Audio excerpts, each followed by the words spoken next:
Oh, it's attached to the same audio circuit. I always leave it going. Nice. But yeah, that's it. Pretty much, we're live right now. Excellent. Yeah, so this is live. I do it live on my Facebook, Twitch, and on the YouTube channel. Cool.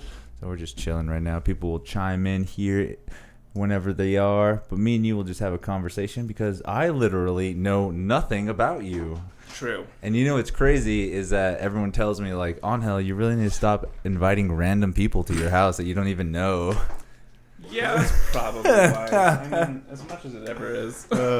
So yeah, introduce yourself and if let us know who you are and what's up, man? How's it going? Welcome to the show. Thank you very much. My name is Sheehan. I work in IT and I do a variety of other hobbies. Okay, well, we're obviously going to talk about nothing but your IT work, but naturally, I assume this was a business-based podcast where you're giving career tips. Yeah. At first, what company? You probably work for, like Intel or something lame like that. I mean, I won't say that IT is the most exciting career, but I work at Net Sciences. It's a local multi-service provider. Nice. Cool. And obviously multi-hobbies that you're into. Yes. One One thing that I was intrigued by the first time I met you was, just going to throw it out there, your very big muscles. So yeah, like, is this something you've been doing for a while? Have you been into weightlifting? Are you a weightlifter? Is this just your natural body? Like, are you this big? Were you this big at birth? Like, I don't know. Like, I mean, as for this big at birth, that seems conceptually. Okay. But as far as the other things, like, I don't even know where to start. That's such a big question. One, I'm technically not a weightlifter. Because weightlifters are like the dudes in the Olympics who throw bars over their heads. I can't do that. So you're not a weightlifter. Yeah. But you lift weights. I do lift weights. But you're not a weightlifter. Exactly. How does that work then? Well, so like weightlifting as a term is referring to people who do the two main lifts in weightlifting. Okay. And I know very little about the sport, ironically, but the two, I think it's the clean and jerk and the snatch. I might be wrong, but it's two events basically. Okay. And one of them is the one where they like start at the ground and they throw it and then they get it here and they throw it over their heads. Okay. And the other one is like where they're snatching it just over the heads and standing up without spreading their legs like into a lunge. Okay. So what other people do are generally classified into like powerlifting and bodybuilding, and then some people on other fringe things. Oh, and CrossFit, but like. Okay. But that has every variety, right, of the CrossFit? Interestingly, CrossFit is like, the history of it is trying to combine weightlifting. So yes, it does have that weightlifting aspect with gymnastics. Okay. So it's trying to work on like the delicate, graceful strength of gymnastics, because like gymnasts are friggin' strong, you know, but also add in the like just overall weight strength of weightlifting. Okay. Mm-hmm. Nice. Yeah. So never really knowing the difference is what really intrigued me, is because, like, you know, if you see somebody lifting weights at the gym, you're just like, yeah, this guy's a weightlifter. Like, he's probably lifting weights, not for competition or anything, but right. That's the title of that. Mm-hmm. But there's actually a sport genre of what you would be considered if you were a weightlifter in like the Olympics or something. Exactly. And Olympic weightlifting is like the full term because it is an Olympic sport for sure. Not really any other lifting is at this point in time. Nice. Are you have been intrigued with the Olympics? You cool? You're like, oh yeah, the Olympics this year. You're like, I don't care. Tokyo.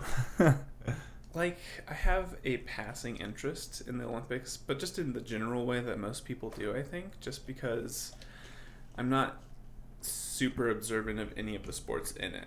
Okay. Like, I think it's interesting that they added rock climbing this year, and I think it's interesting what's happening with, like, Olympic weightlifting, there's a really cool Georgian weightlifter who's just insanely strong, and so I'm interested to see like what he does, but not super specifically in anything other than just like I think the Olympics are cool, interesting to watch.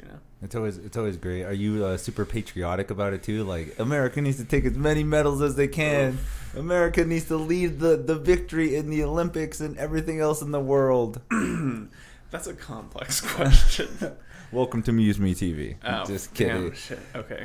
Yeah, but like this is what's weird about it too is like there is the stigma where we want America to be the best at everything, but yet we're trying to be inclusive in everything that we're doing, like the Olympic Games, and this kind of puts a label on like countries probably get better financing, better like sports endorsements. Like there's so many different factors as well as people in the Olympics. Like it blows me away. So I don't know if you were somebody who's like, it's a conspiracy. The people use the Olympics for like mass media and promoting more of the United States compared to other countries, or maybe it's just a different aspect here in our country compared to other countries.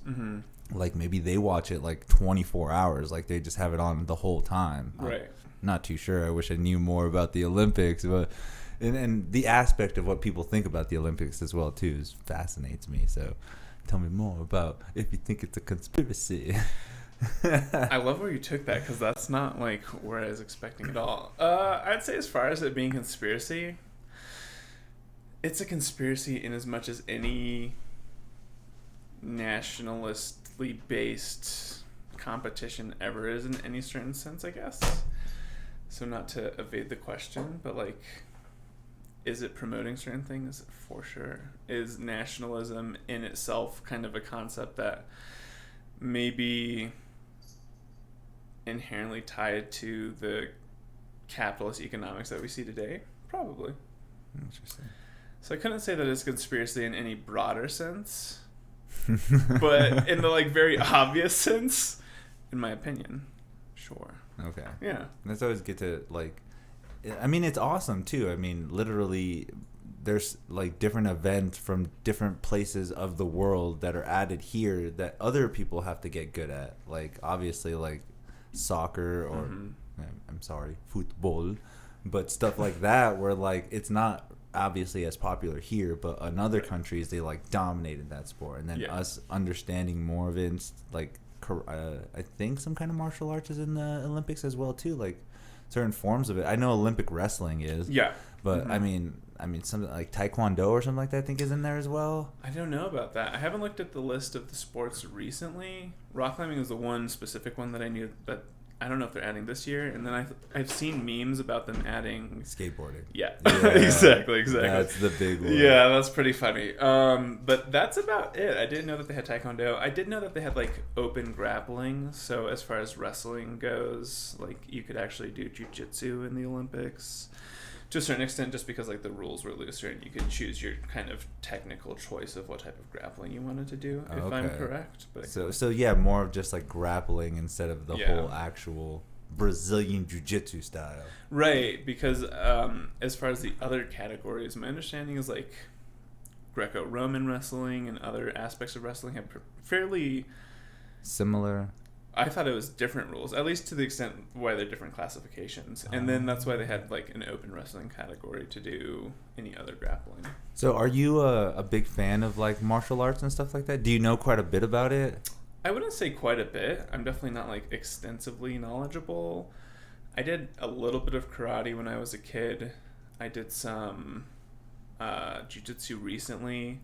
I did kung fu in high school. So, like, to the extent that doing those, I did karate for probably 2 or 3 years, same for kung fu, and then jiu-jitsu only like 6 months before I injured my shoulder and stopped. So, but yeah, the knowledge of it is pretty crazy too. Like you bringing up the rules and stuff like that. Like, what's another category that's kind of weird to me, but still is a wrestling style, like a shoot wrestling. There's that kind of thing as well.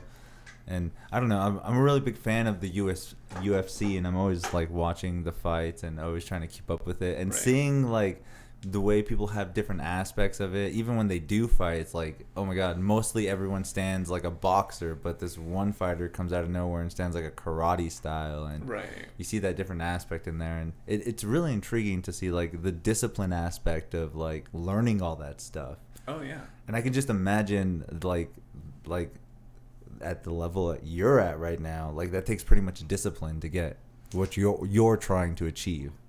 It's not just like I mean, you don't just really like wake up and look like you do, right? Fair enough. Yeah. No, I think that's a super interesting question. As far as in martial arts, since I've never stuck with one long enough to say, I couldn't say, like, I think there's definitely a talent aspect to learning a martial art and like an inherent skill maybe. But as far as like the level of discipline, I think that kind of varies based off of how you learn for sure. Okay. But that'd just be my guess because, like I said, I've never been with it super long. As far as like lifting weights, which to go back to your other question, usually I do in like a bodybuilding or a power lifting style. I would say it definitely takes consistency. I think a lot of people who don't see results definitely have a lack in consistency to a certain level. Okay. Because I probably have been lifting for like since 18 consistently, but since I was 15 otherwise. And for like a ton of years I just fucked up and did all kinds of random shit. And fucked up isn't like inherently, should I curse? Is that bad?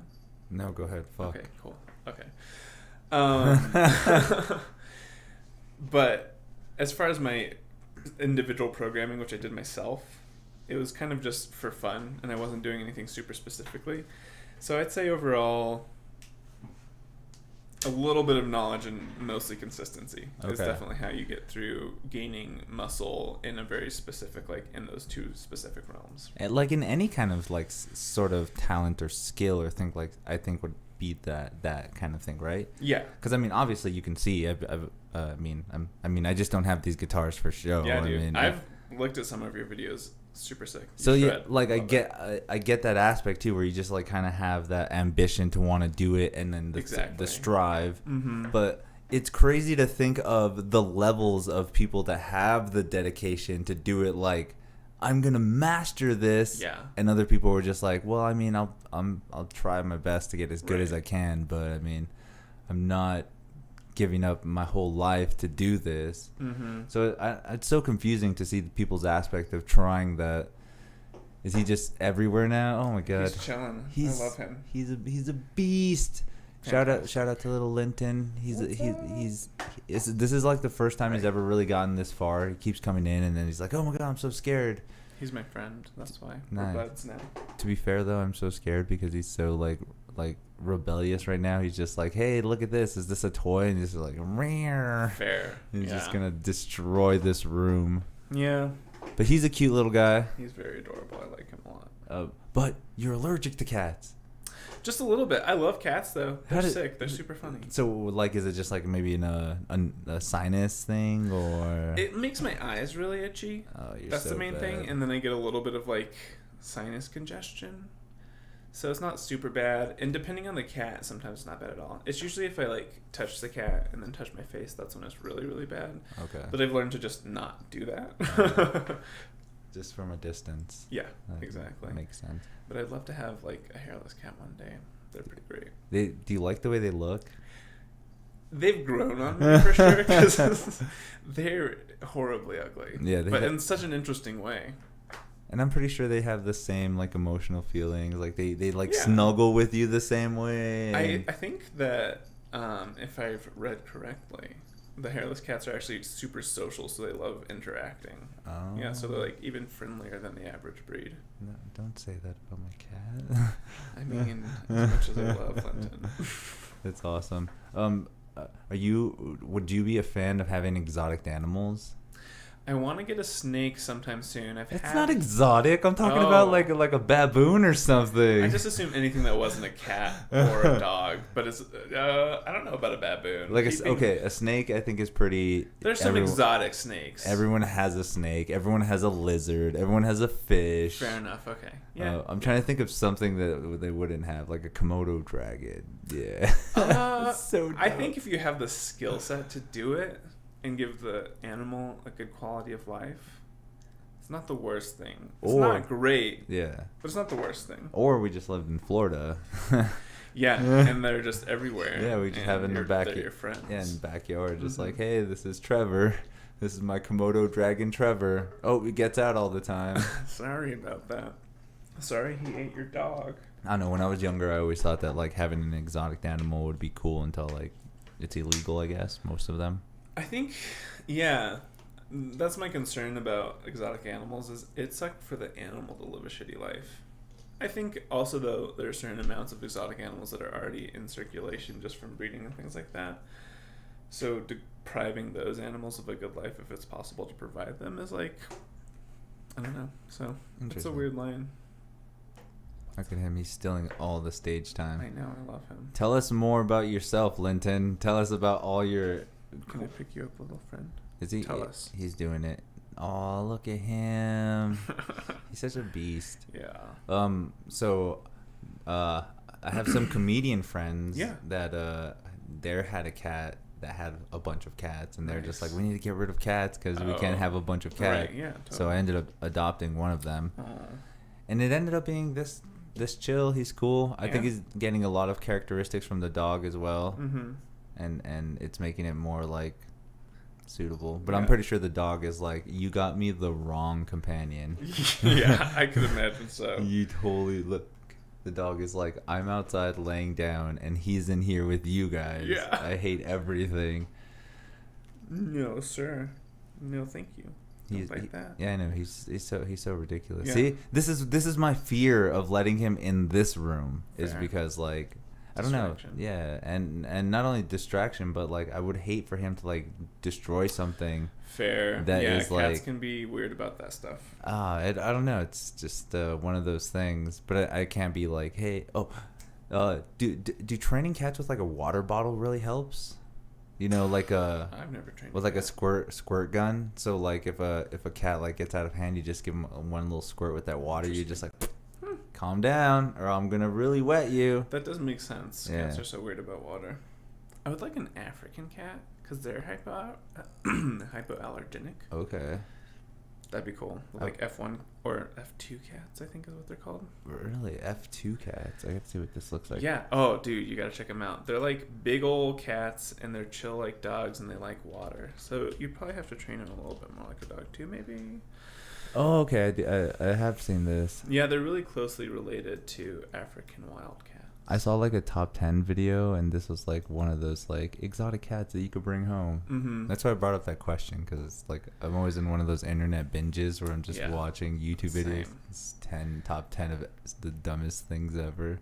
Mm-hmm. It's like, why am I watching the top 10 songs of 2019 or something? I've been chronically online lately, so I totally get it. You're just kind of like, wow. Oh, hello, friend. Yeah, you really, that was like a Lion King moment. Yeah, when you're chronically online, you just end up in these weird, like, why am I learning about bosons right now? It's just relatable too. Like you're just like, oh my god, these colors, the way that the animation does it. I love learning when they're so colorful and they make it so good. Like videos like that are just so entertaining. Yeah, absolutely. But there are some videos there too where like it just depends on the speaker as well. Like if the speaker giving the presentation of the topic is really well, I really like listening to them. Yeah, it takes a certain like aspect, and like I have trouble listening to things in particular. Just as far as auditory processing, sometimes I like start to glaze over accidentally, and then I'm like, oh, I gotta rewind again. So if the speaker's really good, then it like makes it a little bit easier to stay in with it. But if it's super monotone, I'm kind of just like, oh shit, I've been tuned out for 2 minutes at least, you know? Yeah. That's always the worst too. Okay. You're really eating this up, my friend. I love you, but goodbye. He's horrible. I adore him, but from a distance. Cat, be good. Look, this is what we started. Oh, he's fantastic. Though. I love him. I am gonna kick him out because Okay. I'm just in that mood again. No, that's fair enough. I So totally okay, understand. here's a question to you. Yes. Are you a fan of social media then? Because I tried to find you in any other social media sites, and the only thing I know you from is just Instagram. I guess I wasn't looking that hard. But No, that's fair. I think I also have a LinkedIn. a LinkedIn. Yes. I'll take a sip of water real quick while you put out the can. Come on, cat. Come here. Oh, you're not getting anywhere, cat. Goodbye, friend. Good luck. Farewell. Dog, make sure the cat doesn't come in. That'd be awesome. I would be super impressed. Okay, so a LinkedIn. Yeah, so I have a LinkedIn and an Instagram. I didn't have anything for probably like 3, maybe 4 years. And then I got an Instagram again. And then Again? Yeah. Okay, so what happened with the first time? When I was finishing college, I was kind of like, Oh, this is going to be that kind of day. roasted. When I was finishing college, I was just like, it would be incredibly mentally healthy deleting all of my social media. Okay. And I did that, and it was pretty good. How did it feel? Great. Because like there are some some research and stuff that shows that like it is pretty toxic. It does kind of bring people down. Like Totally. like there's some horrible things out there. Yeah. But I mean, it's kind of like what we're leaning towards in the future. Like what other means of communication is there really happening anymore? Like True. how do people really find other people? Like again, if I didn't have your Instagram, this is how millennial I am, is that I just asked for your handle of something. I didn't ask for your phone number. Right. I just literally was like, hey, he probably has some sort of social media. Mm-hmm. But do you feel like that's more of a negative aspect of what it's actually turning into? Or is that why you stopped doing it and then kind of jump back in? Because like that's kind of what the world is leaning towards. I would say, yeah. When I originally stopped, it was definitely just for like seeing how it went. I wasn't like super committed to saying it would be amazing or not, but I figured if I just tried it, it'd be worth a try. Okay. As far as getting back on, I think it's just that I was interested to see how it'd go, for one, interested in connecting more, and it was also as the point with the like anecdote from asking me for my handle. There was a period of time when people would be like, what's your Snapchat, or like what's your Instagram, and just be like, I don't have one, and then the conversation would just kind of move on, like nobody asked for my number. And so I was kind of like, yeah, that's kind of cool. Is this aspect of being as anonymous as you can be in a very tracked world. Interesting. And I think also part of it was I was working in IT with computers every day, and I was just fucking exhausted of being like around technology. So I was like, technology's done, it's out. When I'm at home, I won't. There was a period of time where I was not watching TV, so I just sit on the couch and do nothing because I didn't feel like doing anything else in particular. Because I also like in silence. Yeah. Wow. Well, no. Sometimes I listen to music. Okay. Yeah. No, Music. please. Hopefully. Yeah, No no. psychopath here. I know. Literally, I just imagine it's like, no, that sounds like a psychopath just staring at the wall. Sometimes I would get lost in like trains of thought and definitely just be chilling there, like staring at the wall. But then when I'd realize, I'd put on music. So not completely crazy, just like normal. Okay. Yeah. But Baseline. okay, so taking that away from you, how does that feel? Kind of shaped you more now? Like obviously, again, you got back into it. Like, right. What kind of transitioned you back into? Like, obviously, you're on my podcast. It's live on all social media sites. Like, True. Like you're not that like freaked out about it and stuff. No, I mean, I was never freaked out about it in any privacy sense, because like, I think most people who have grown up in the era of social media have just a tacit understanding of like, yeah, I'm clicking agree on all these things. It's taking my data. Something's happening with the data. Everybody of our age and like experience with the internet probably knows that by now. Having a slightly deeper technical understanding, I realize there's probably steps I could take to like avoid my data getting taken and all that other stuff, but it's like a lot of work. It is. It's a ton of work. And it's so pervasive and easy to fall into that. It's like, is being completely off the grid really worthwhile? Not necessarily. But as far as getting back onto it, I was like interested just to see what's happening, especially because I grew up in the era of social media and being on the internet and memes, and I used to love memes. Yeah. And I think there's a period when I was off of social media where it's just like memes are shit now. Like they're really fucked. Like they're just not. We went into so many levels of irony that now we're fucked on memes, and they're not that good anymore. They're just kind of like going. But I think overplayed, washed out. Exactly. Okay. I think at this point it's kind of like the post era of that, and we're getting some pretty good memes again. And I won't lie, that's a huge chunk of why I'm on social media still.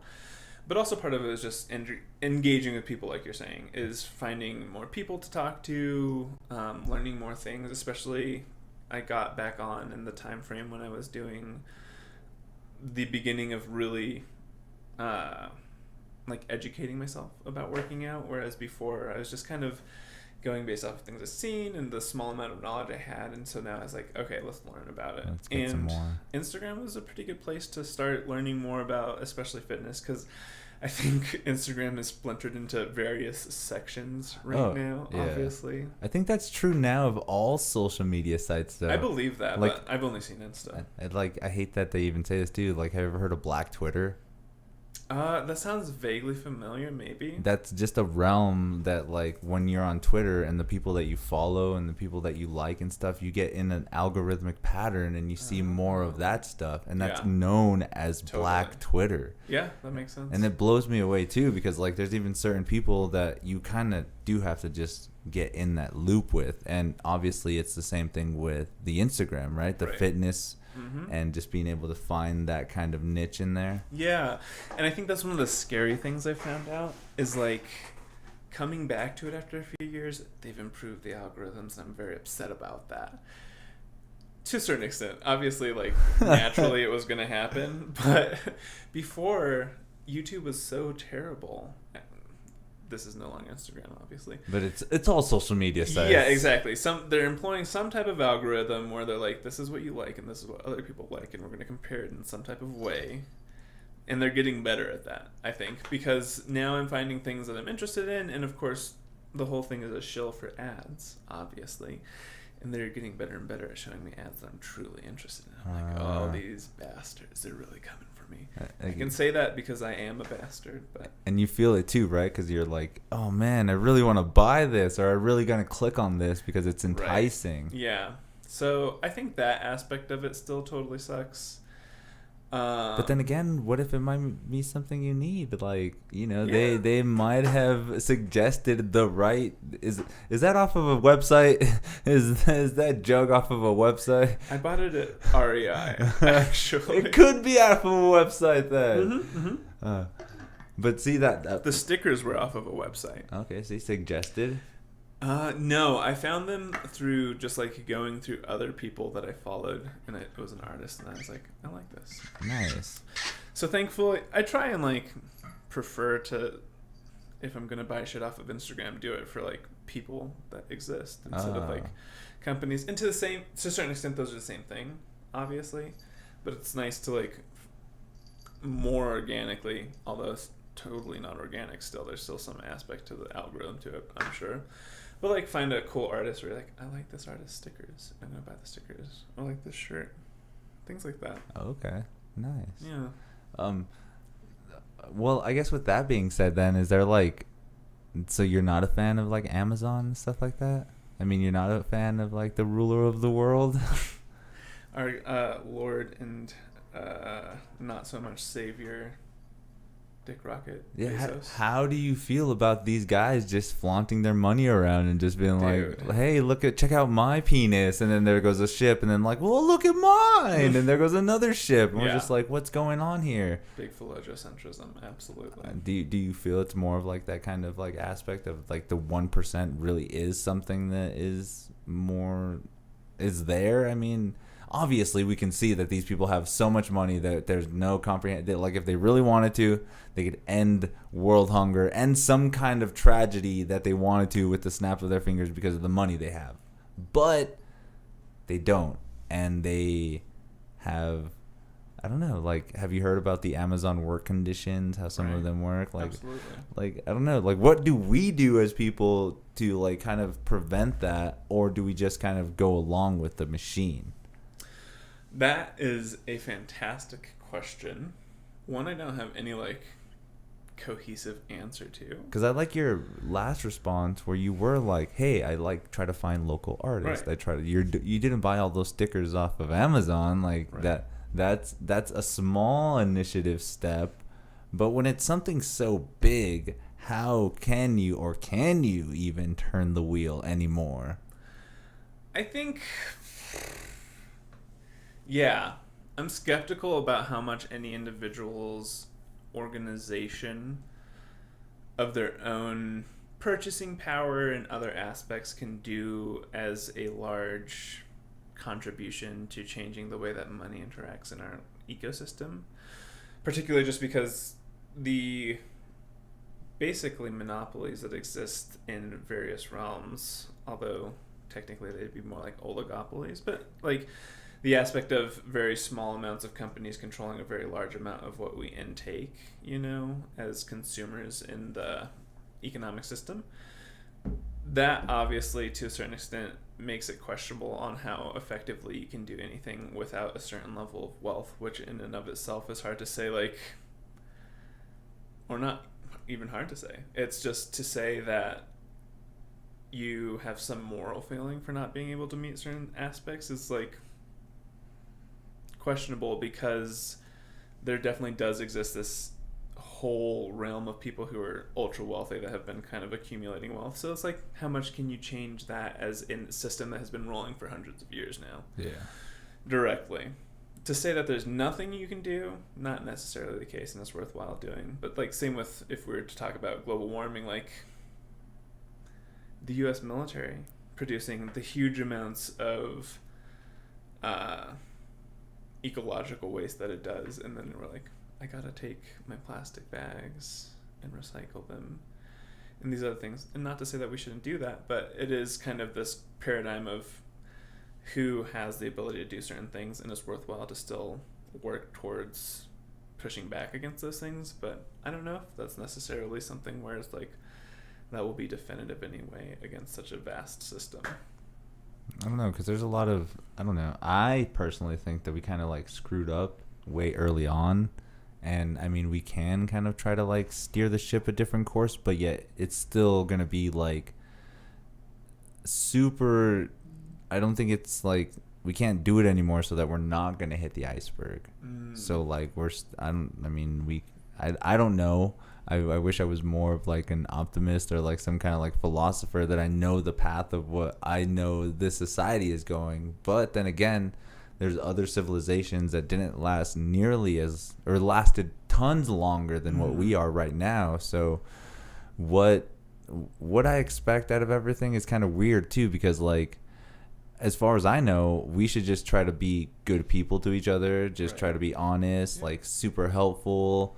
But we have this, I don't even know if it's part of our like DNA or kind of like part of like us growing up in this kind of like society, or just from our ancestors or whatever, but there's so much competition based where it kind of feels like somebody has to take the shit end of the stick. And is that something that is kind of like genetic? Is it made in the world? I mean, I don't know how religious, or if you are religious, but is that something that's done by a divine power or a divine being? Are the aliens doing this?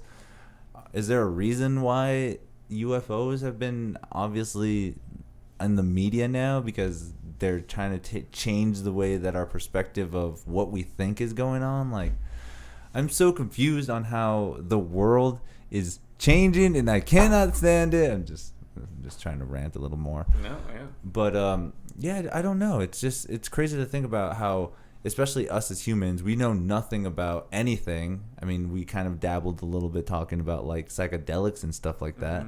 But I mean, that's a realm in itself that's like, is there like a dimensional plane right now that I cannot see that is like literally just because of like a fourth dimension or something like that? Something that blows me away is that inside of like right now that's going on in front of our faces are atoms and particles of air that are just floating around like right in front of my face, but I can't see them. And is that something that is capable for like in that kind of psychedelic realm, or is it something that was lost as humans? Are we even able to do that? Do we need machines to do that? I think I'm throwing way too much at one time. Yeah. This is a lot to encounter. But these are all questions and stuff that I like to bring up and just see what people's perspective on them are. Okay. So we can try to go backtracking through all of this. I think I can at least start from the beginning, which is like this aspect of interacting with what the human existence is. Okay. Oh, damn. Because again, the question, you're not religious, are you? Or kind of have some religious background? So I was raised Catholic. Okay. I consider myself right now agnostic. And as far as like, you kind of mentioned the evolutionary aspect, I'd say to a certain extent, a lot of what we experience now can be explained by the fact that like we are at some point very survival-based human animals, and so what you're discussing with like the money and the competition and the ability to interact with one another on planes that are beyond competition and like moving forward on that, I think we can explain that by having instinct from living as animals at some point, to a certain degree. So I think that as far as the ontological and other aspects of human existence, I think that's definitely valid. And I wouldn't say that it's definitive, but it makes sense to me. And then as far as religion at this point, I would say it's like, who's to say what is or isn't there? The atheist and the theist both argue about things that they cannot prove. And to be sitting on the fence is pretty lame. I will admit that. That's fine. But I think it's the most logical at the very least. So I'm like, I don't know. Could there be a God, theoretically? Totally. Could there not be a God, theoretically? Totally. Yeah. Who's to say? Who's to say that a God that is omnipotent doesn't have the ability to make things just so like this? And who's to say that they do? Who knows? I'll figure out. Maybe. Also, maybe I won't. And I'm cool with that. Yeah, especially with the way time is going now too. It's just like, wait, if everything that I learned, because I kind of grew up as like a Christian growing up, and everything I learned, like, kind of contradicts what I've learned now, is like, especially learning more about science and the psychedelic trips and like even the UFO encounters that are starting to pop up now. Like that's like kind of shoving away from what religion kind of brings to the table. But then again, does religion just kind of play that off? And see, I feel like the biggest part of religion is that it's used to kind of like not subdue, but at least kind of control the masses in a way where it's like, if you do something bad, this can happen. And we're so scared of the thing that can happen that we probably won't do something bad. But in that aspect, there are people that just blindly don't even worry about that. They'll do the bad thing if they want to do it. Right. So I guess not knowing more about the science of behind it is what blows me away about religion. But then again, if they try to tie in science, it kind of is like, oh, we're learning more about the way maybe ghosts appear or something like that. Right. Is it just like some kind of like ectoplasmic like atom that just like is different than what we kind of assume? Like, I don't know, just I feel like us as humans, like, I don't know if like the predictions of us in the future we're super super smart and we know all this stuff already, or we just kind of stay at the level we're at now, even though we are advancing with technology and stuff like that. But I mean, are we still always going to be kind of like this level, or are we kind of like, I don't know. Have you heard of that Neuralinks that Elon Musk has talked about a few times? Only like in headlines. It's just like in passing. like a microchip in your brain, stuff like that kind of thing. But apparently, within our lifetime, we should be able to like talk to each other without actually having vocal communication, and that in itself is like weird. Like, how would that work? Like, I definitely know nothing about my brain, but the fact that there's so much that goes on in there that can be not explained kind of blows me away too. If someone can get into like a traumatic head injury and then be a master pianist because of that, it blows. Why? Yeah. Why does that happen? I don't know. It just blows me away how life really is, and totally how people really perceive life and what their aspect is on it. Obviously, like you're not like, oh yeah, I'm totally working to get to heaven, but then again, you're just like, I don't know, like if I'm not gonna be an asshole, but just trying to be myself in that sense. Totally. Yeah, I mean, to answer the question on like how theology dictates characteristics of a given person, I would say very little. And like you were mentioning at the end, I think being ethical to your own sense of what that means is the most important thing overall.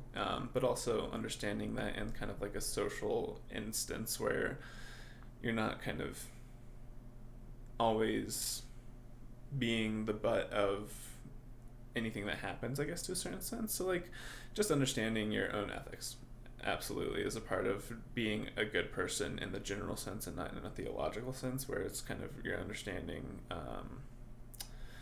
whatever the other word is within ethics and shit, I don't remember, but so yeah, I would say that a person's psychology probably dictates a lot more about how they'll interact with theological rules than a person's actual existence. And then to the point of like, I think you were referring to the quote from Marx about religion is the opiate of the masses, right? That's kind of the gist that I got. And it's really interesting because the more extensive quote, I don't remember it exactly, but it gestures to kind of an empathy with the aspect of being tied to religion to such a high degree, because there's the aspect of it providing a soteriological truth where it's trying to like save you from whatever pain is currently existing. And that's very much something that even if you believe wholeheartedly, it doesn't make you necessarily a fool for believing so. It makes you a person who kind of almost had a drug experience with some type of feeling, which I think relates to this aspect of like we can be addicted to all kinds of things, including competition, like earlier. And then as far as the neural link in the brain and the way that interacts with evolution and things like that, I think as a tool-based society, we're always bound to move into directions where we become further encumbered or unencumbered by interacting with machines. Like, that's the trajectory. Whether or not it's the best trajectory, who knows? And like where the line is to draw that, also who knows? But I think there's a lot to say that people are going to experiment in that way no matter what, especially in the capitalist sense where like optimizing yourself is always the best improvement. But as far as whether or not that's good, who knows? Because I mean, big mystery for me. Yeah, that's like the same aspect of the Tesla, right? I mean, is it really helpful in a way that it's going to make innovation for humans better, or is it just going to make people so that they don't have jobs and they kind of can't have work, and there's more of a homeless population now because of it? Like, I don't know the difference between the two, but I honestly am more leaning towards our life would be better if we had more technology, and technology was more. Like, I want 2 neural links in my head. I mean, it would probably make me even more. Give me 3. I want a quad neural link. Yeah, literally. Can I get it everywhere in my body? Like, I just want to improve everything. Right. But then again, that kind of loses the term of being like a hard worker, an actual.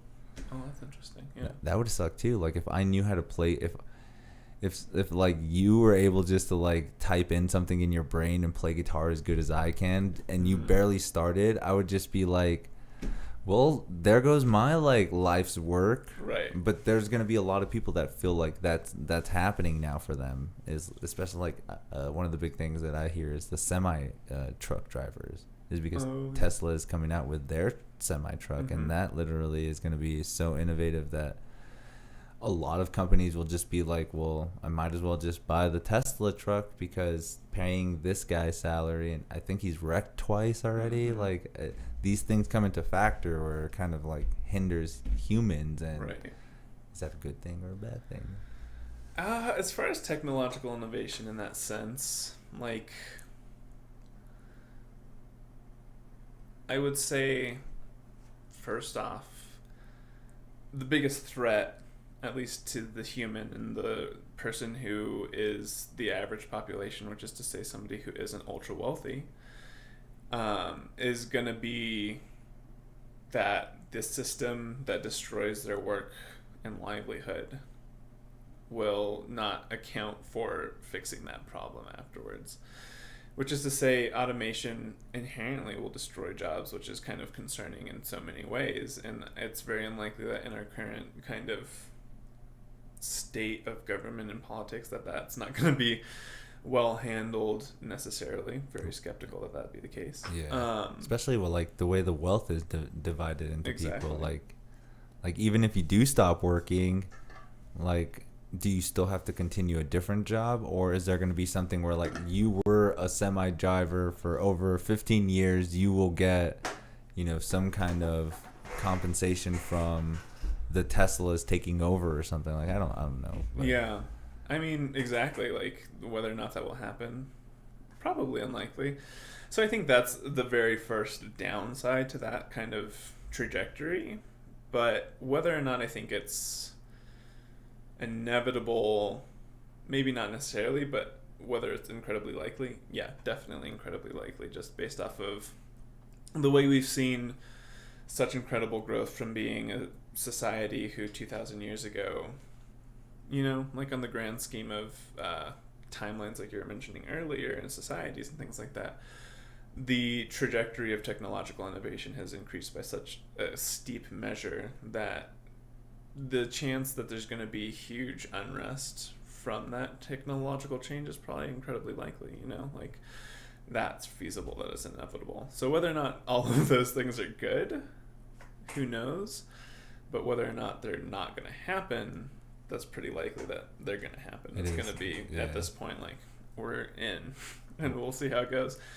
And back to like the aspect of leveling up as like a species or like as a conscious element of different people who are relatively similar in this scheme, I would say if we can get over that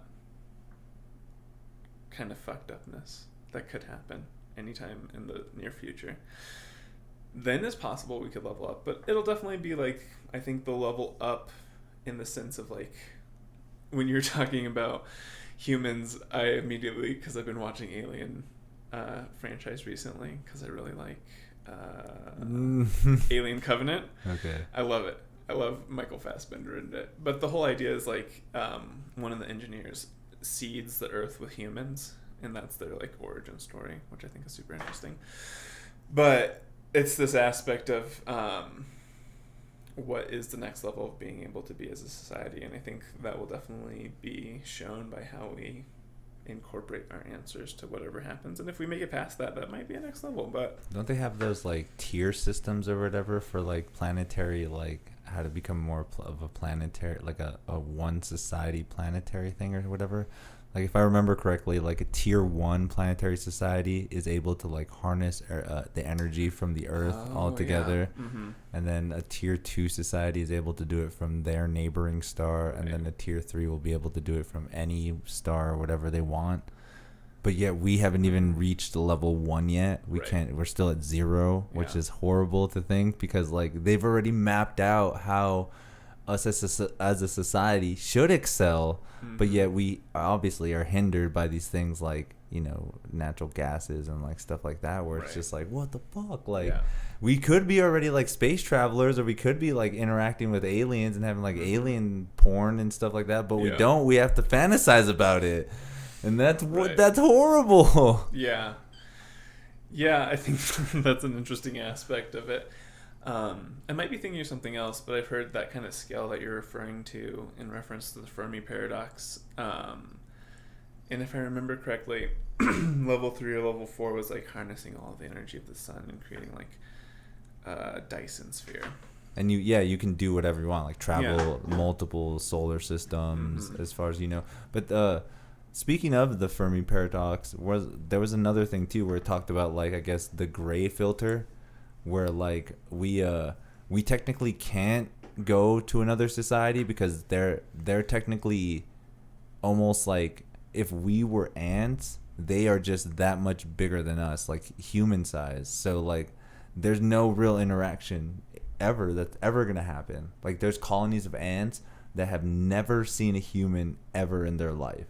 So that's probably what we are, is that small ant that is never gonna see this alien because of how big and how vast and how giant the universe is. That's another aspect of the Fermi paradox. I think it's called the gray filter of why we can't see it. But that's interesting, yeah. And then there was another one too where they're just super super advanced that they just don't want to fuck with us. They're just like whatever. Right. Were you ever a big South Park fan growing up?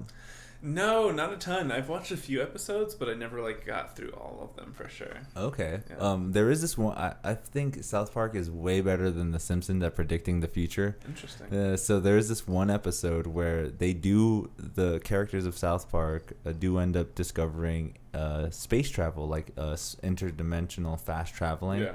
So they were actually get invited to the Galactic Federation. But us as humans are so assholes and dicks, we actually fail the test that they give us, and they block us away from the rest of the universe. So we're literally stuck in our own little cul-de-sac of what is known as the universe, and we'll never be able to escape it. Even if we wanted to travel far distances, that's fine, because that's as far as you're gonna go, is those far distances. Right. You won't see anything else. Interesting. So that blows me away too. It's like is that a thing? Could that be a thing? I mean, the aspect of the ant blows me away. So yeah, I can see, like, literally, I can't see the main dude out there, or Galactus. I don't know what you want to call him. Right.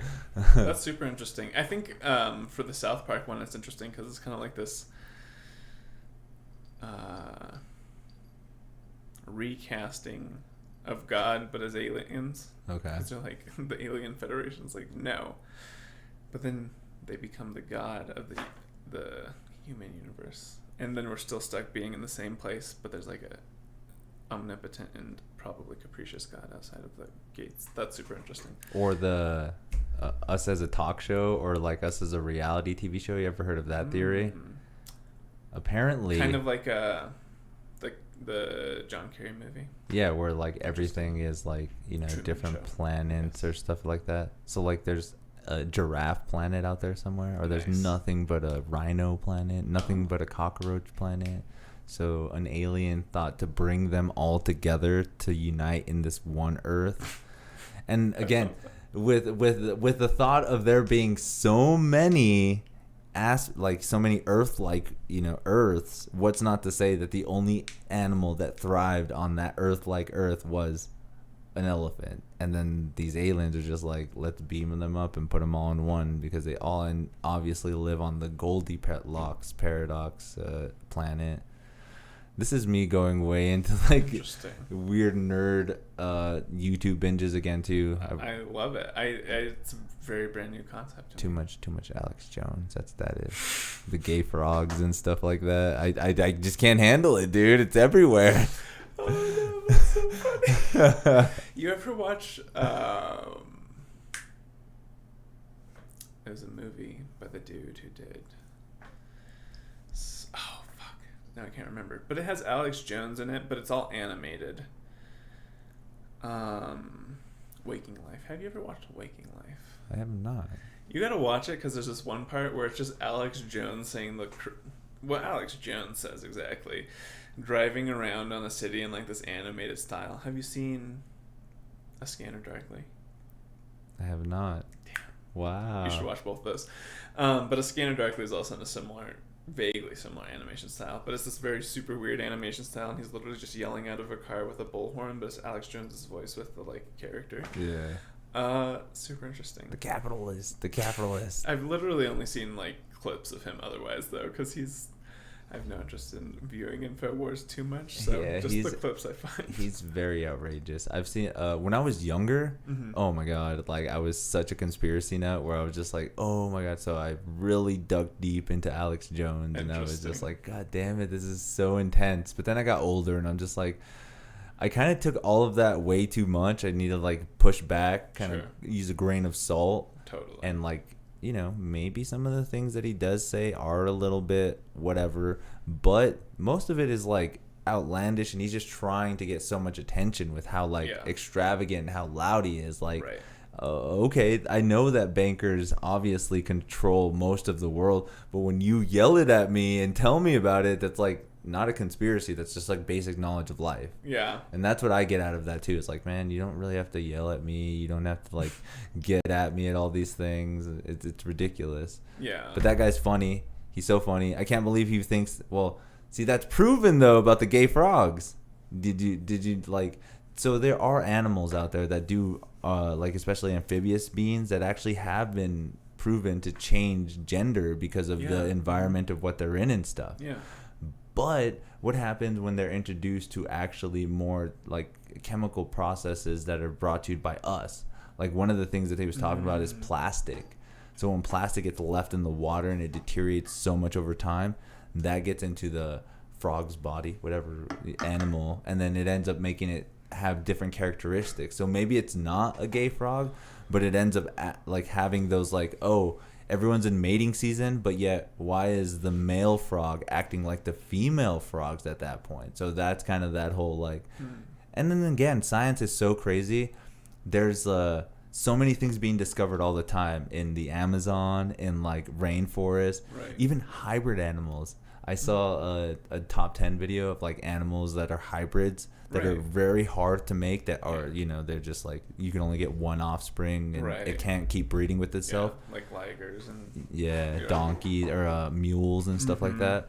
But there's this one that recently is the grizzly bear and the polar bear. Oh, interesting. So not only are they creating an offspring hybrid, those hybrids are able to mate with each other and create more. Yeah. And that blew me away too. Yeah. Especially when they started describing it, like the amount of chromosomes that are needed to cross with them. It's like, hey, if a horse has 27 and the donkey has 21, it's close enough. That's why you're getting you're getting a mule. Yeah.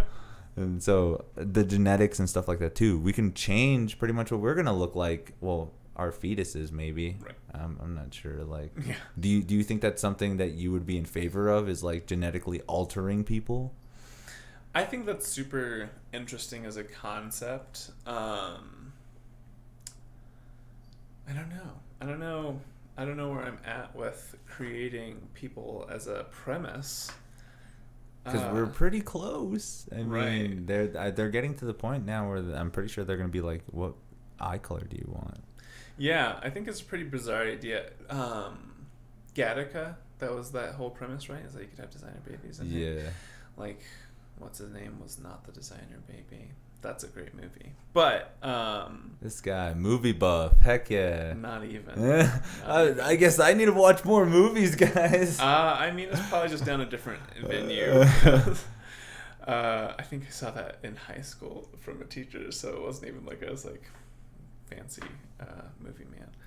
But as far as that goes, I don't know how I feel about the premise. I don't know how about the idea of just taking that and choosing those things. Because if you're making a child, it's kind of a lottery that you got to be in for, maybe. I don't know, though. I'm not particularly interested in having children, so it's like a question that I haven't navigated as personal, at the very least. Okay. As a concept, it's a little bit scary. But also, like, when we're doing specific drugs and things, we're kind of changing the way that our body interacts naturally. And so who doesn't say that certain things could be better if we chose genetics? Like, I think that's probably the biggest argument for moving forward with it in general, is curing diseases and things like that. So it's like, who knows?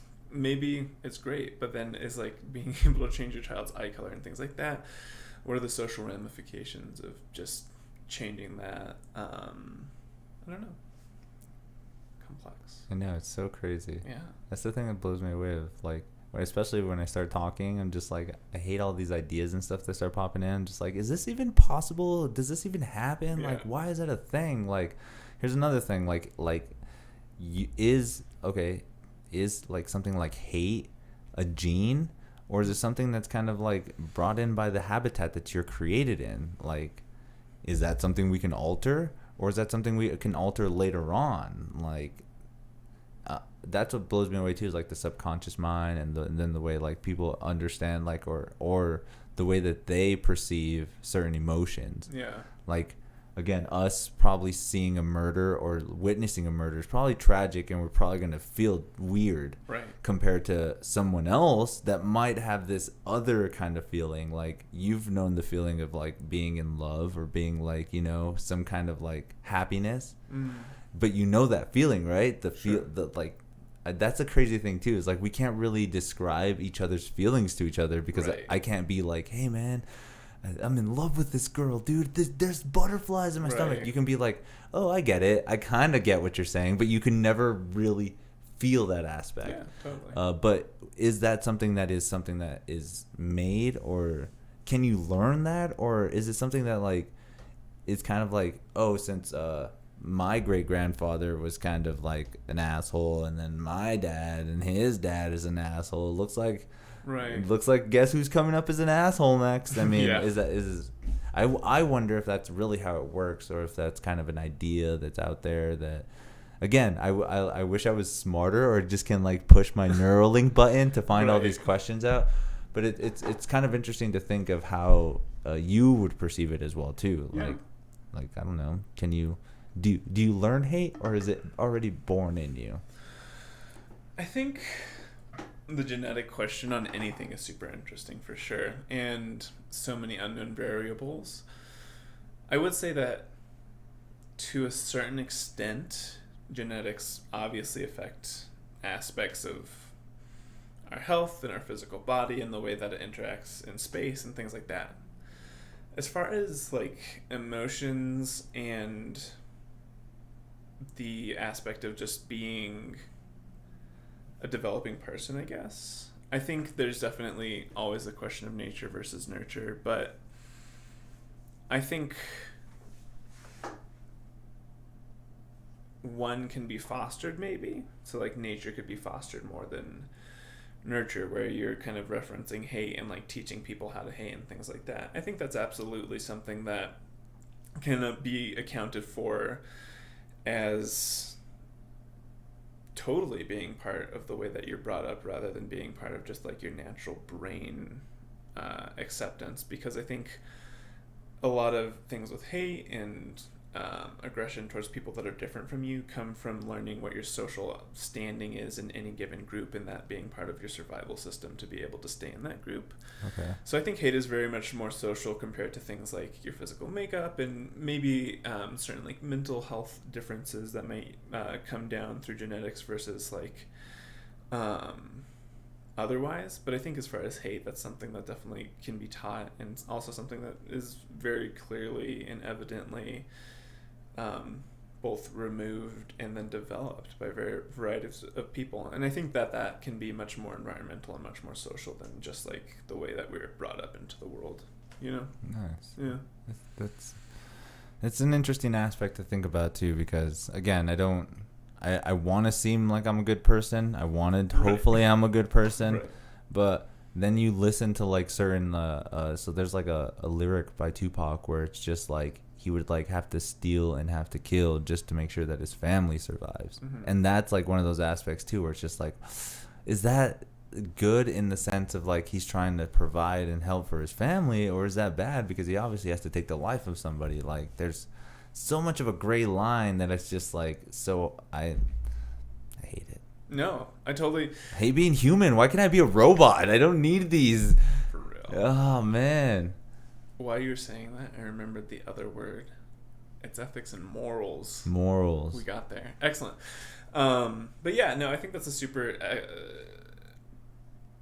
straightforward point about the fact that ethics and morals are different. Like, morals from a religious sense are rules that we pass down, and do not murder would be a part of those. But ethics is a little bit different in that it's what you believe essentially justifies the means, to put it really crudely, of course.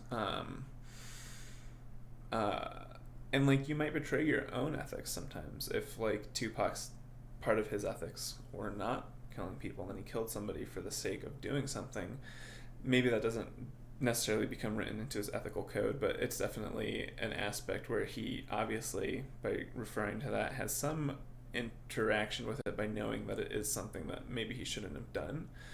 So it's like, who's to say what ultimately is the right ethics, especially in a system where we're built to compete against each other like you're referring to. So as far as what is or isn't right, I think we have a very broad and very cultural understanding of that, maybe as a very specific subset of people, but otherwise that's very varying. And to say what is or isn't the right thing is questionable. I mean, it's not like there are people who haven't legally murdered other people that exist, and they, I'm sure, hopefully at least share a similar resentment for the fact that life, for whatever reason, has forced them to do so, because presumably that's part of the very broad aspect of like a shared ethics. Okay. But who's to say, you Right. know, like, at the very least, I try to stick to my ethics, but I can't necessarily say anything about another person's other than what is very specific to me too, you know. And I think that would vary so much that to say that's wrong or right, I don't know. I'm very on the fence about most things, so That I like that. terrible. It's like, because I mean, you're not like just going to the one-sided point where you're just like, oh no, that's totally wrong, that's totally unethical, that's totally horrible, I can't believe I'm on this podcast right now. But at least you know that you have a very open mind, and it's like very like, well, I just don't know, like some of these, so especially some of the questions. I mean what, who knows? Like there's so many of these questions that people ask all the time that are just like constantly maybe getting answered, theorized at the best, right. But we'll never know. Yeah, I mean, I don't mind.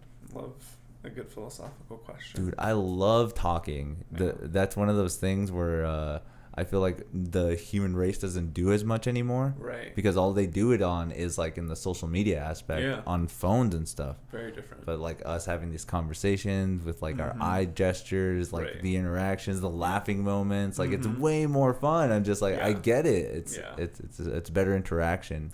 Totally. And the ideas and stuff that we get out of each other too is like, you know, maybe we don't agree on certain things, or maybe some things aren't the same, but us being able to actually put them out on the table and talk about them makes great philosophy. Oh, totally. Like I love that aspect. I'm pretty sure Plato or Aristotle do the same exact thing on just a higher level. Right. That's all they do is just talk. Yeah. No, I think that's super interesting. My undergrad was in philosophy, so I never was as big into Plato. But as far as the aspect of it being a dialogue, I thought that was super interesting. But also, it made it super hard for me to follow, so I struggled with getting any deeper understanding of it. But I do think that's absolutely an aspect of kind of furthering and increasing your knowledge and interacting with another person's pool of knowledge is like having a conversation. And you can do that to a certain extent over writing, but as far as getting clearer concepts with the ability to like socially interact, like you're saying, with eye gestures and the ability to see one another and see what's happening with their face and their expressions, that's definitely just not there. It's not the same thing. And some people can kind of make up for that by being amazing writers, I think, and I think that's part of why some writers are particularly good to us. But as far as the concept, there isn't like quite the same thing as being able to interact, speaking, and face to face. Yeah. It's crazy to think about. I got another question. Yeah, sure. So, this is probably going to be 2 years now that I've been doing stand-up comedy. Sweet, cool. So, unfortunately, though, a lot of things have been going on where like cancel culture has been totally taken over. Right. Is there a middle ground? should there be cancel culture in a sense? Like, can comedians be like, I guess you can say like, like censored or silenced? Here's a great example. I went to an open mic probably a couple months ago, and one of the comedians ended up joking about a rape joke. And obviously it wasn't tasteful. It was a bad joke. He tried, right? But the host was super upset and like kind of like took him from his stage time and like made him feel like, like, hey man, you should not be doing rape jokes at all. And where is the fine line, especially if it's comedy? Like, shouldn't you be able to make fun of anything and everything? I like another South Park analogy was like, manatees write the script for Family Guy. So what they do is that there's idea balls, and all the manatees do is grab one of these balls and swim it to the other side, and it just puts it in a line, and they make a premise where it'll just be like taco, Gary Coleman, umbrella, vacation. And then they make a joke out of that. Right. And it's just like, yeah, Gary Coleman, I saw him in Mexico under an umbrella. And then they show that little scene or whatever. Yeah. But it shows that, like, the manatees only work if they have every idea ball inside of that tank. So once the Comedy Central crew was like, yeah, unfortunately, you're going to have to censor the image of Muhammad, that was one of the idea balls that had to be taken out, and the manatees stopped working. They didn't want to work anymore because, like, if you have to censor one thing, everything should be censored. So we're not going to put anything out on TV. Yeah. And in that aspect, like, is there a fine line? Should there be like disclaimers? Should there be like these parental warnings? There's so many fine lines in censorship right now that it's like, is it free speech anymore, or is it really kind of more of an oppressed, hey, you got to watch what you're saying? Dun dun dun dun. I would say, like, to start from the beginning or from the end. As far as what is or isn't free speech, it's always been socially dictated. How that's changed over time is obviously changing, but that's not a new premise whatsoever. Like, to say certain things in 1920s downtown Los Angeles, you would have gotten like the shit kicked out of you. But even now too, like, you even see sitcoms and movies that were in like the 90s and the 80s that would probably be like banned or said so untasteful. Yeah, exactly. And I think that's the point, is that it is evolving. To say that now there's like suddenly a different lens on what people react to is different, because I think that that's always been the case. Is like there's going to be an aspect of somebody being like, no, that's not okay, and what that aspect is changes based off of like certain just overall groups of people agreeing with each other, essentially, the amount, at the base, right? Of it. Exactly. Yeah. The kind of populace that is able to back that, and the aggression probably too of the populace who's doing it. In relation to like cancel culture, because of course the idea of cancel culture is a little bit more to the point where it's not that you're finding somebody or something for whatever remark, but kind of changing the way that they're perceived as an overall social entity. So I think that as a premise isn't new. How constructive I think it is questionable, but I also think that to a certain extent, because of the social spaces that we exist in, that's always going to be something that happens. Like, I don't think that it's going to be entirely different. I think it's better to be mindful about the way that you're interacting with artists and people, but at the same time, like, eventually somebody's going to cross your line, and that might be the case. And I think there's very few people who genuinely have no line whatsoever, but they might be more used to never having their line crossed. Okay. You know, to a certain extent. And I think there are definitely some people who are very neutral about it and are like, yeah, hit me with whatever you got. But even if somebody, like in the instance of your story, says a rape joke, and somebody doesn't boot them off, they're still going to get like a poor reception to that joke, assuming that that's still the case, that the crowd feels that that was inappropriate, right? Yeah, and so that's kind of weeding out certain people who do those things, but also maybe in certain realms amplifying others. So it's another kind of complex question where it's like, and that's what I love too, is like doing that comedy and doing stuff like that kind of shows you like the social stigma of the mob or the crowd telling you that it's not acceptable. Right. Like if you go out there and do a speech and it's horrible, they'll tell you it's horrible. But if you go outside and do a good set and you kill, they're gonna laugh and praise you for it. And the thing is that it should be a ground for trying things. That's what I feel is like, again, maybe it was the worst tasteful joke ever, but he wanted to try it. Yeah. And is he now not able to come to this open mic anymore because of it offending the host of the open mic?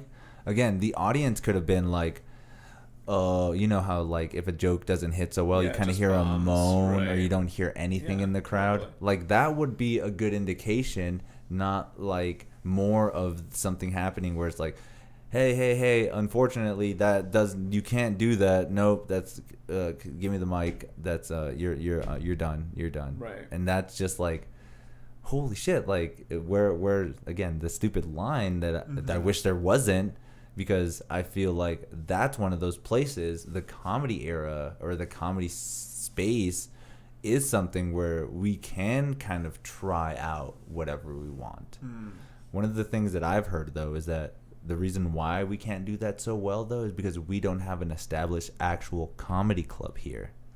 So what we're doing is that we just go to a bar or a brewery and ask them like, hey, can we put on an open mic here one of the days of the week? And if they say yes, then we obviously get to put on an open mic. But that means we're putting on an open mic at a bar that has foot traffic of random people. Gotcha. So if like 7 people know that like open mic is happening, those 7 people go to watch comedy. But the other 25 people at the bar are there because they're just there to chill. And they hear something offensive.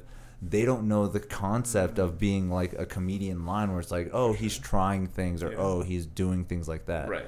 But if there was a comedy club, they say, then there would be more of like, oh, everyone here that came to this club is here to watch comedy. Everyone here that is here at this club knows that comedians try outlandish things and they shouldn't be offended. And that's totally different than the whole what we have going on now. Totally. Yeah. So that's one of those things too, where it's just like, can somebody get so mad either too because she's just looking out for her well-being of that mic spot. She doesn't want like, I want to make sure to put on this mic spot every week all the time, not trying to offend anybody, but you shouldn't say something like that because, you know, we have random people that come in sometimes. Yeah.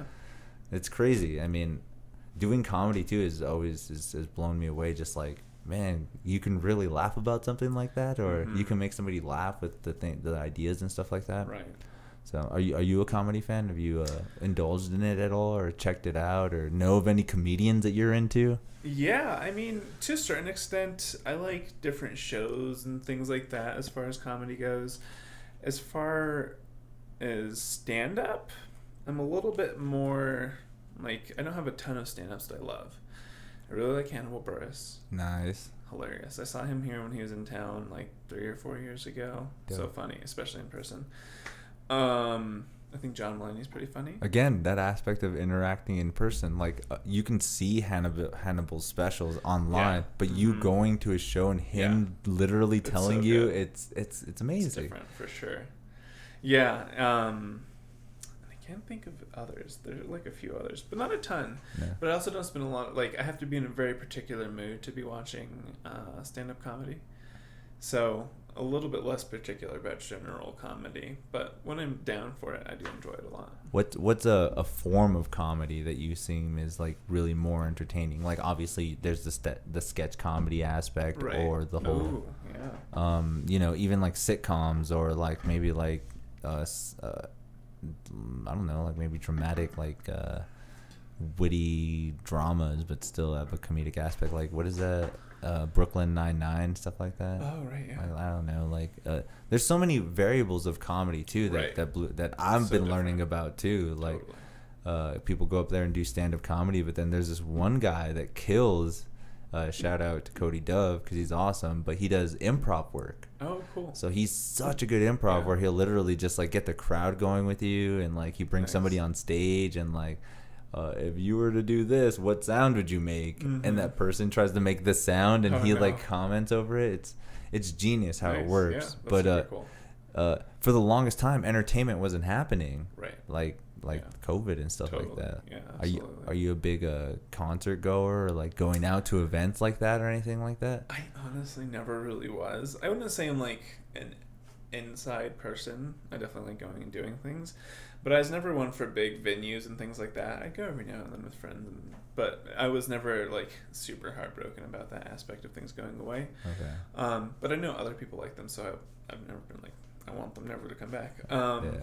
And every now and then it's fun to go, but I wasn't super frequent with concerts. I went to a few that I really enjoyed, but in general, unless like I really dig the artist, I'm not all that there for it. Or like the same thing with Hannibal Buress, is I was like, I love Hannibal Buress. So I want to go see Yeah, it. exactly. So I'll like track the artists and comedians that I really like.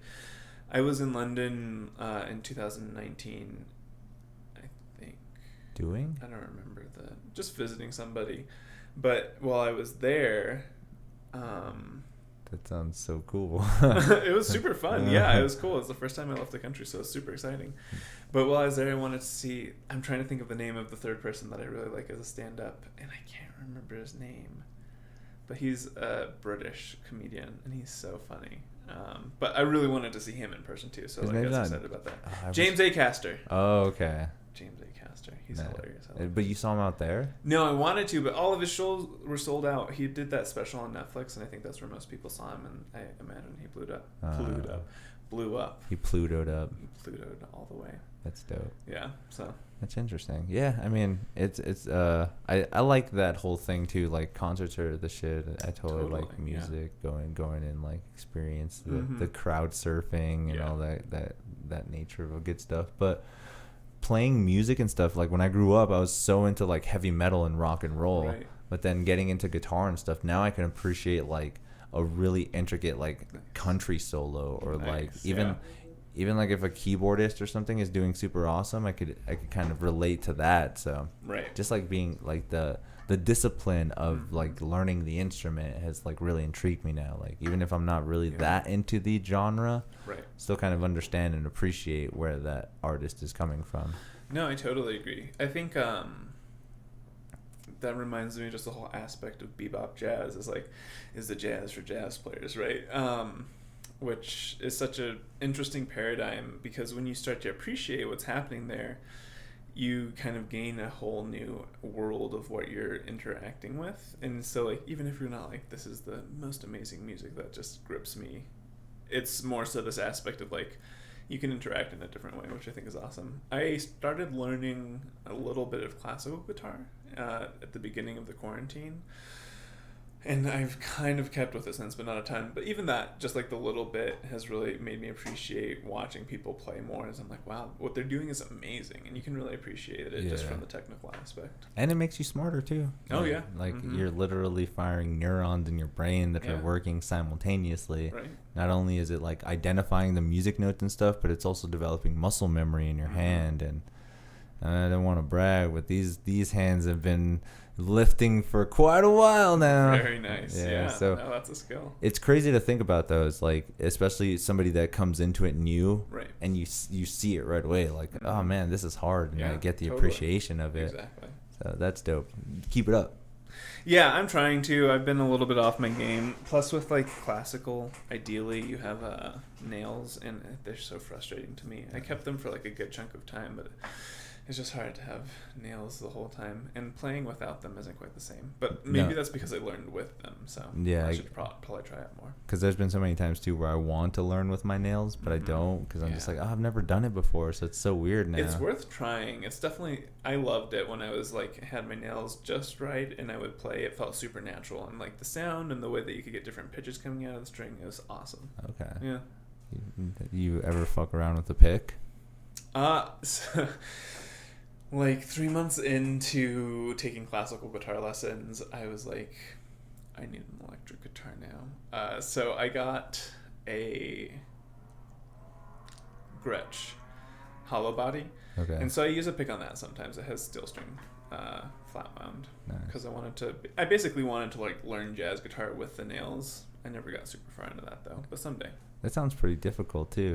I think for me, strumming and like the electrical movements are really challenging. Every time I try to learn those, I struggled. But with the kind of segmented aspect of classical and jazz guitar, I think that is a little bit more suited to me. Plus, I have big fingers, so like the stretches aren't quite as challenging so far. I'm sure it'll get there. Okay. And then the cool thing too is like always look for artists that are like hindered in their abilities, so you can like be like, well, this guy lost 2 fingers, so I should at least be able to play. Yeah, what's that one dude's name? He was like an old school Django. That's an inspiration. What a badass. Yeah, he some of his stuff is so amazing, and like I see people do it and they need all 4 of their fingers. Yeah, so. exactly. Yeah, it's just insane. Gypsy jazz. Yeah. That's what he's categorized. Good stuff. French guitar player, I think, from 1930s, I think, if I remember correctly. That sounds correct to me. Yeah, he's a dope. I like his stuff. Yeah. I always like to take music like that and just like his solo, but just turn up the fucking distortion. It's nice. And it sounds... It's so fun to do that. Yeah, it sounds dope. I'll play my classical guitar on my arch top, and it's just so fun because I'm like, this sounds ridiculous but sick. And I'm pretty sure when you hit like certain chord progressions or something, like... Because I'm thinking when you're playing classical guitar, you're doing a lot of those like rooted and like harmonic voicings with 2 strings at one time. Yep. So that sounds even crazier when you're doing it on the steel string or something like that. Yeah, exactly. So. Especially with it is interesting because depending on exactly how I had my nails, it would vary. If they were really short, it was great for the steel, and like it would just come out super cool, super delicate sounding. And then I have like a silly little amp that makes it modulated into different sounding amps. And so I just change it and I'm like, that's fun.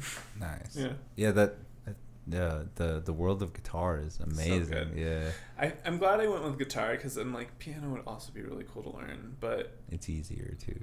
It seems easier, and just like the chord changes and the like noises that you get out of a guitar are so cool because of the string orientation. It's just awesome. And then like starting to learn the music theory too is pretty crazy as hell. Yeah. Like so what got you into music? Like, did you already kind of play something beforehand, or were you just like, I think I need a new discipline because I've already weightlifted way too much? Fair enough. No,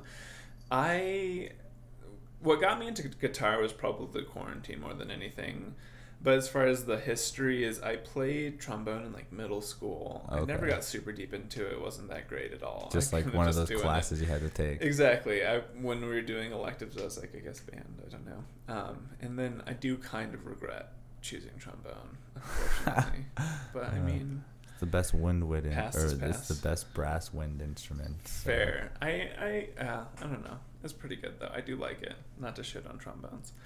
So did any of that transfer to what you do now, or not at all? Like for guitar, or just like work? Any of the music aspect of the trombone back then, kind of. Oh, it kind of helped with just that I knew how like sheet music was read very generally, and I knew what a time signature was, I knew what quarter notes were, things like that. Okay. And then I didn't really do much musical stuff otherwise, especially not in any strict sense, until the quarantine. But I had always had a guitar, and sometimes every now and then I'd sit down and like learn part of a song. But that's about it. I never was consistent. But then when quarantine happened, I was like, I'm going to learn a song. It's going to happen, beginning to end. And because I had so much time, I did. I learned the classical guitar like Spanish song Romance. John Williams was really cool. I think his name is John Williams. I forget his name. I know what song you're talking about. Yeah, but I learned that from beginning to end, and it was super fun. So then I was like, okay, now I'm gonna keep up the momentum, and I'm gonna like, see that momentum. Yep. Gonna keep up the momentum and take lessons, and so I did. Yeah. So you're taking lessons now? I haven't for like probably 6 months, so I'm trying to keep practicing, but I ended up getting a job in Santa Fe, and then I'm gonna move back so I don't keep hitting this. I ended up getting a job in Santa Fe, and I lost like all of my time, and so now I'm getting some of my time back, and I'd like to start taking lessons again, but I haven't. Discipline. Okay, so the biggest thing, if I can give you any advice on guitar, is just to play.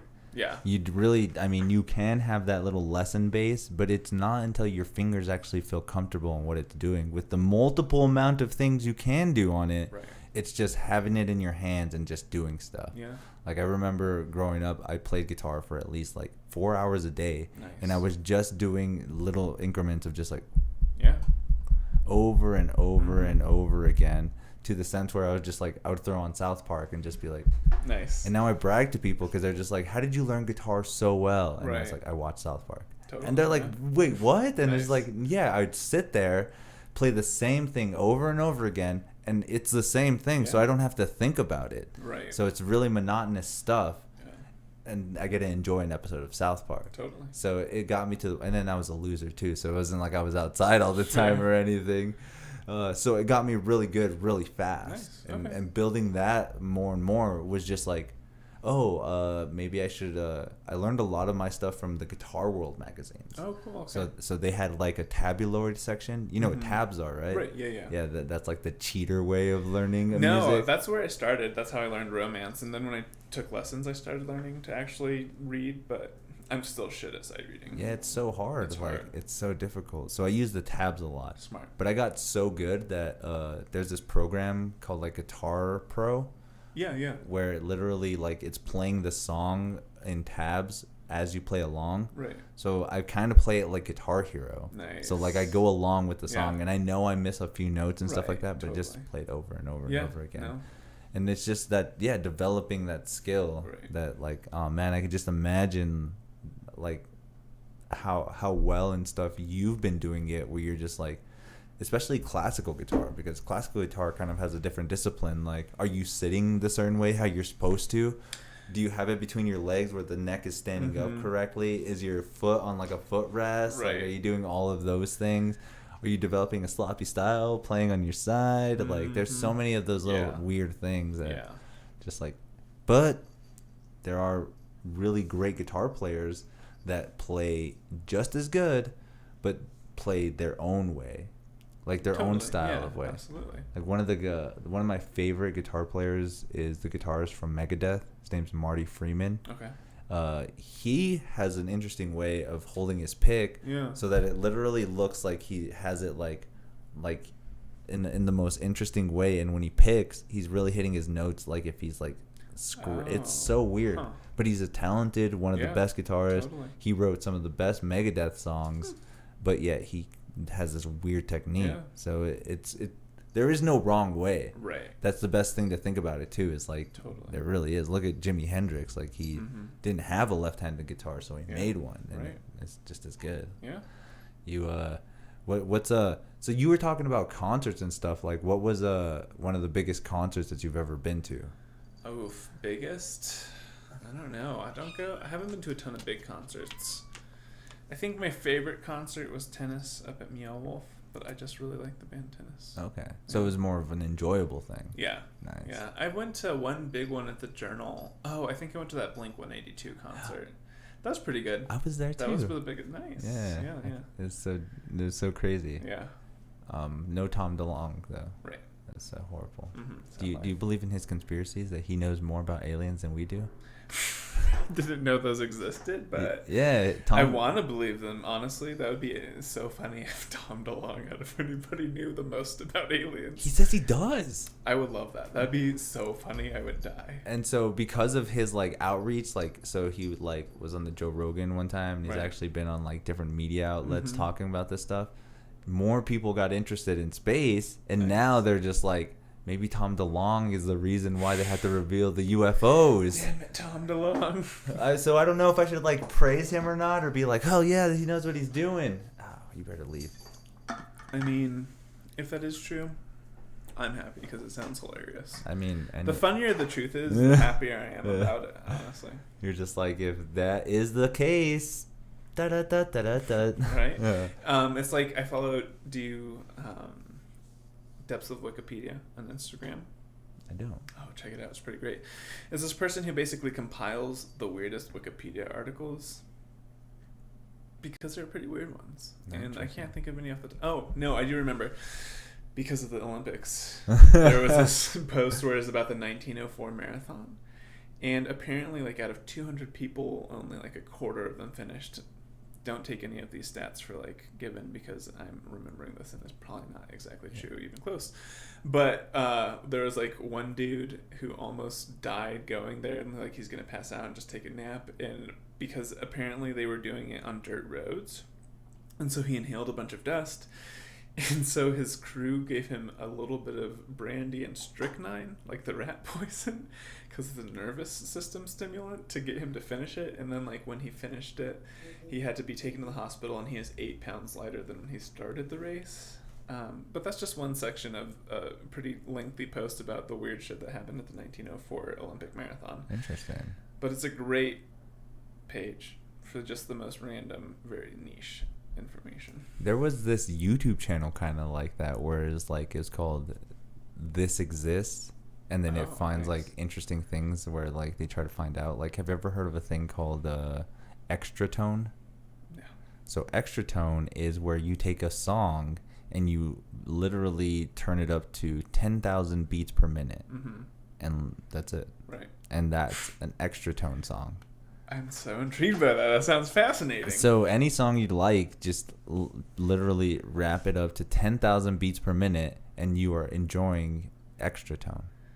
So there's actually art. Are they really short? Yeah. Okay. Good. So what people do is they make compilations, and they put so many different mixes, so many different things, and you really cannot hear the song as well, because it's so fast. Yeah. Like, even thinking of the like meters of like even 200 beats per minute, that is super fast. So you can just imagine 10,000, and that's a requirement, is it has to be 10,000 beats per minute to be considered extra tone. Awesome.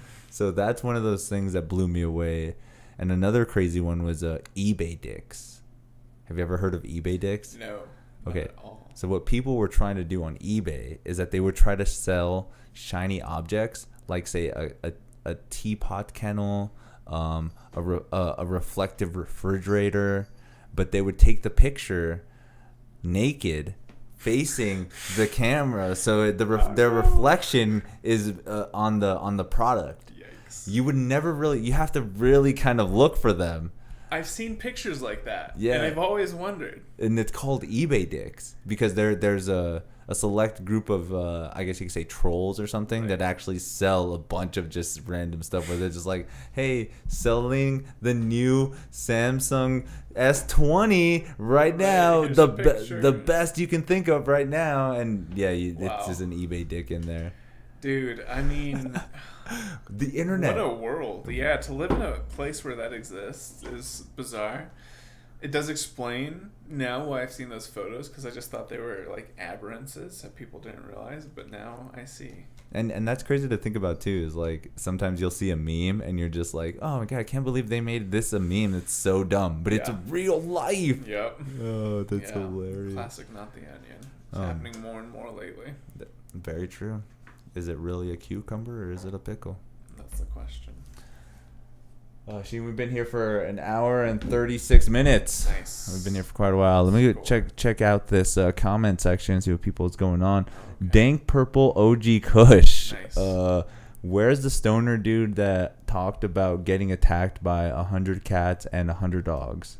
Oh, I watched that clip. I feel like, why is he so fucking confident against cats? Like, has he fought cats before? I would be scared as fuck. It kind of seems like, I don't know. I've seen cats fuck people up. Also, like, what type of cats are you around? I think domestic, like cats, like house cats, feral cats, any cats that's in like this rural city area. Hopefully it's not like a Bengal or something. But I feel like also it'd be easier to just avoid dogs. I think so too. Like I made that joke where I could just walk around in a trench coat or like a white sheet. Yeah. Like they'll be like, "Oh my god, it's a KKK member," and like, "No, dude, it's a ghost." Like I'm just trying to walk down the street. Or you could like. See, that's one of those bombing things. It was horrible, but I still tried it. Fair. Yeah. I mean, that's where I'm at. Yeah. Dogs. All right. Well, you heard it here, folks. Tyler's not here, but he'd totally go with dogs. Yeah, I appreciate his confidence against cats. I did like that. Yeah. He's like, fuck cats. Douglas Mikes says, it isn't illegal to joke about anything, but the market should determine if a comedian continues to have an audience unfortunately, a lot of people are so soft. Yeah, I get it. Yeah, I think that was our comedian talk of like cancel culture and stuff like that. But yeah, like he said, the market should determine if the comedian continues to have an audience or not. So that's certainly a perspective. I mean, it all depends. If the that's what I'm saying. If your joke did bad, like my example just a little bit ago with the racist joke, like the KKK thing, it was horrible. He did not laugh. So now I know that that's another joke that I have to work in better next time. Not just like, oh, I'm just gonna say that same joke 8 billion times. There's this other joke where just because you say it twice doesn't make it funny. Oh, interesting. Yeah, so like there's people that will even try to I've heard that, yeah. Yeah, they try to repeat their joke where they're just like, what about those salads? And then like nobody says anything. It's like, yeah, remember I said salads. And there's like, you don't have to repeat it if it wasn't funny. Like you don't have to repeat yourself to make it funny. Yeah. Douglas Mike also says the online mob has been given way too much leverage. Too many people think they represent the general public. I think that was a conversation that I had with the last guest on my podcast, but the way that like social media outlets and stuff kind of favor certain things or the algorithm where like if you obviously fight with somebody, more of that anger posts are going to start coming up where it's like, oh, obviously you don't like this kind of support, so this comes up on your feed more so you can react to it instead of like, oh, look, there's a cool podcast going on right now. Let me just keep scrolling down MuseMe TV. Right. So, I don't know. It's one of those things again. Yeah. I think definitely, like, accounting for how those things amplify certain voices is super fascinating discussion. I have no fucking clue how it works. But I guess that's the shady part about the social media is like you don't have any clue how it works. Right. And who knows? Little Marky Zuckercorns just somewhere. I don't know. That wasn't going anywhere. He just has his... Yeah, he's a puppeteer, perhaps. Just kidding. That makes sense. I mean, I think obviously that kind of amplifies his personal control over it a little bit too much. I don't think anybody has very specific control, but the lack of... maybe if it visibility, or if it's just influence, like it doesn't have to have the control but just be able to like influence the certain like, and I think it's just like I'm totally probably butchering this, but I think it was 13 or 3, I can't remember. I know it was a number with the 3, but you only really have to like change the mind of that much of the population for them to lean towards that decision. So like if you change 13% of the people's population where there's like, I think this is what we should do, most of everybody else will follow because that 13 is so deterministic of like, this is the way it should go. And then like other people who are just like, well, I don't really follow anybody and you guys look like you know what you're doing, so I'll just go with you guys. Yeah. And that 13 kind of 13, I can't remember the number, but there's a percentage out there that's super small that you just need to change that will like literally have everybody else follow the herd. Interesting. Yeah, I mean, I think it's feasible just on like the statistical level that's possible. There's pretty narrow margin in certain aspects.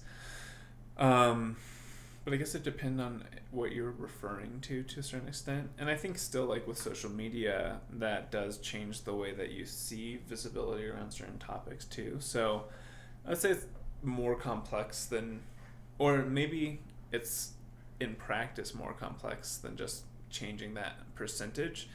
But perhaps there is effectiveness in that percentage to a certain statistical degree because like of the narrowness of a certain field of any given voting system, you know, like I don't remember the specific statistics, but just in the last 2 presidential elections, obviously there are these margins that were very narrow, and whether or not those are naturally narrow from a very pure statistical point isn't the case, isn't necessarily a question, because I think we can go to gerrymandering and all these other things that happen that change the way that votes work, especially in presidential elections.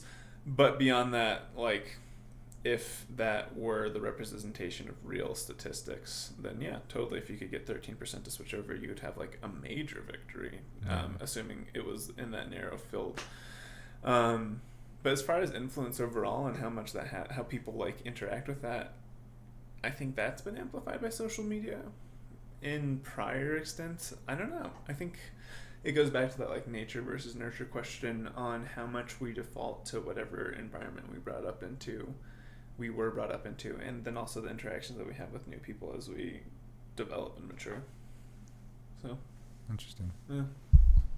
Douglas Mike, thank you for your question. Yeah, I mean, that was pretty much it. I mean, Nice. There's always something to talk about. We can be here for like another 3 hours if we really wanted to. Fair. But I'm not trying to like, get all of Sheen's secrets right away. True. But I mean, if you're ever down to, would like to have you back on the podcast. Totally. Just have a conversation or whatever, Definitely. Is there anywhere you would want my fans to find you? Or I ask everybody this. Yeah. You have any shout outs, anything you want to just promote, anything you want to bust out there? Maybe, no, kind of. Not in particular. I mean, people are welcome to follow me on Instagram. I'm not a very serious social media person, so I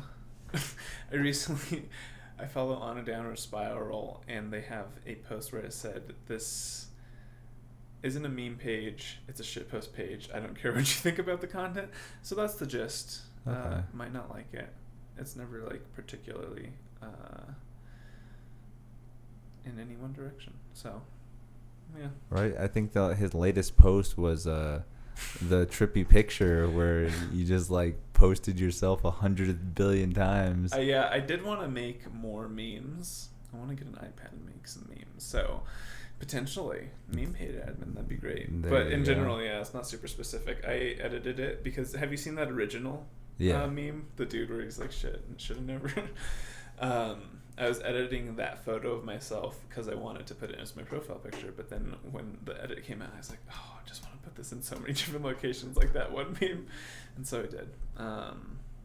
So yeah, like I said, not very specific content because there's like lifting videos and then stupid memes, and so well. You guys heard it here, folks. You Lifting guys videos and stupid memes. and stupid memes. We'll get them back on though. We'll get more out of what's going on. Thank you guys for joining. You guys are awesome. You know what to do. There's that simple like, share, subscribe button. Just click it. Do all that stuff. Make sure to just look up MuseMe TV. Google it. I swear to God, it'll be one of the first things that pops up. We have more guests coming soon, and make sure to just have fun and be good to each other and invest in crypto. I'll see you later, guys.